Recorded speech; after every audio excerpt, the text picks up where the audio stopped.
ఆదికాండము 4వ అధ్యాయము. ఆదాము తన భార్య అయిన హవ్వను కూడినప్పుడు ఆమె గర్భవతి అయి కయీనును కని, యెహోవా దయ వలన నేనొక మనుష్యుని సంపాదించుకున్నానెను. తరువాత ఆమె అతని తమ్ముడగు హేబేలును కనెను. హేబేలు గొర్రెల కాపరి, కయీను భూమిని సేద్యపరచువాడు. కొంతకాలమైన తరువాత కయీను పొలము పంటలో కొంత యెహోవాకు అర్పణగా తెచ్చెను. హేబేలు కూడా తన మందలో తొలుచూలున పుట్టిన వాటిలో క్రొవ్విన వాటిని కొన్ని తెచ్చెను. యెహోవా హేబేలును అతని అర్పణను లక్ష్యపెట్టెను, కయీనును అతని అర్పణను ఆయన లక్ష్యపెట్టలేదు. కాబట్టి కయీనుకు మిక్కిలి కోపము వచ్చి అతడు తన ముఖము చిన్నబుచ్చుకొనగా, యెహోవా కయీనుతో, నీకు కోపమేలా? ముఖము చిన్నబుచ్చుకొని ఉన్నావేమి? నీవు సత్క్రియ చేసిన ఎడల తలనెత్తుకొనవా? సత్క్రియ చేయని ఎడల వాకిట పాపము పొంచియుండును. నీ ఎడల దానికి వాంఛ కలుగును, నీవు దానిని ఏలుదువనెను. కయీను తన తమ్ముడైన హేబేలుతో మాటలాడెను. వారు పొలములో ఉన్నప్పుడు కయీను తన తమ్ముడైన హేబేలు మీద పడి అతనిని చంపెను. యెహోవా, నీ తమ్ముడైన హేబేలు ఎక్కడనున్నాడని కయీను అడుగగా, అతడు, నేనెరుగను, నా తమ్మునికి నేను కావలివాడనా అనెను. అప్పుడాయన, నీవు చేసిన పని ఏమిటి? నీ తమ్ముని రక్తము యొక్క స్వరము నేలలో నుండి నాకు మొరపెట్టుచున్నది. కావున నీ తమ్ముని రక్తమును నీ చేతిలో నుండి పుచ్చుకొనుటకు నోరు తెరచిన ఈ నేల మీద ఉండకుండా నీవు శపింపబడిన వాడవు. నీవు నేలను సేద్యపరచినప్పుడు అది తన సారమును ఇక మీదట నీకియ్యదు. నీవు భూమి మీద దిగులు పడుచు దేశదిమ్మరివై యుందువనెను. అందుకు కయీను, నా దోష శిక్ష నేను భరింపలేనంత గొప్పది. నేడు ఈ ప్రదేశము నుండి నన్ను వెళ్ళగొట్టితివి. నీ సన్నిధికి రాకుండా వెలివేయబడి దిగులు పడుచు భూమి మీద దేశదిమ్మరినై ఉందును.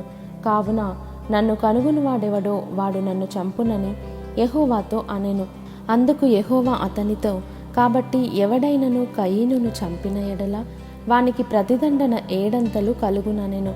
మరియు ఎవడైనను కయీనును కనుగొని అతనిని చంపకయుండునట్లు యెహోవా అతనికి ఒక గురుతు వేసెను. అప్పుడు కయీను యెహోవా సన్నిధిలో నుండి బయలుదేరి వెళ్ళి ఏదెనుకు తూర్పు దిక్కున నోదు దేశములో కాపురముండెను. కయీను తన భార్యను కూడినప్పుడు ఆమె గర్భవతి అయి హనోకును కనెను. అప్పుడతడు ఒక ఊరు కట్టించి ఆ ఊరికి తన కుమారుని పేరును బట్టి హనోకను పేరు పెట్టెను. హనోకుకు ఈరాదు పుట్టెను. ఈరాదు మహూయాయేలును కనెను. మహూయాయేలు మతూషాయేలును కనెను. మతూషాయేలు లెమెకును కనెను. లెమెకు 2 స్త్రీలను పెళ్లి చేసుకొనెను. వారిలో ఒకదాని పేరు ఆదా, రెండవ దాని పేరు సిల్లా. ఆదా యాబాలును కనెను.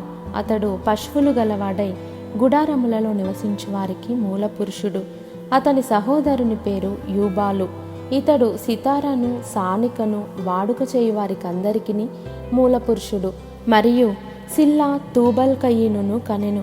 అతడు పదును గల రాగి పనిముట్లన్నిటినీ ఇనుప పనిముట్లన్నిటినీ చేయువాడు. తూబల్ కయీను సహోదరి పేరు నయమ.